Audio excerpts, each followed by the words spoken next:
কিছুদিন আগে আমি তোমার ভিডিও দেখেছিলাম যে ছাদে শুকাচ্ছিলে সব মশলাগুলো, সেরকম প্রসেসে কিন্তু তুমি এখনো বানাচ্ছ? হ্যাঁ। এটা কি আছে, বিরিয়ানি মশলা?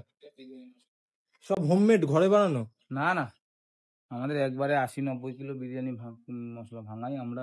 কিছুদিন আগে আমি তোমার ভিডিও দেখেছিলাম যে ছাদে শুকাচ্ছিলে সব মশলাগুলো, সেরকম প্রসেসে কিন্তু তুমি এখনো বানাচ্ছ? হ্যাঁ। আচ্ছা, সো আর কিছু বলার নেই, জাস্ট এইখানটা দেখো, একটুখানি কাঠটা দেখাই। দাদা একটু আসবে, এখানে কি কাঠ আছে?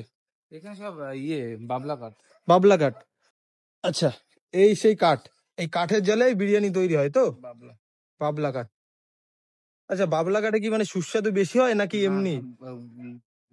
বাবলা কাঠ বলে না, বাবলা কাঠ হচ্ছে শক্ত কাঠ। আচ্ছা, বাবলা কাঠ হচ্ছে দেখবে মাংসের দোকানে যে মাংস কাটে যে উপরে কাঠটার উপরে, ওইটা হচ্ছে বাবলা। আচ্ছা। বাবলা কাঠ হচ্ছে বেশি শক্ত, বেশি ওটা আগুনটা বেশিক্ষণ ধরে রাখে, কয়লাটা হয় ভালো।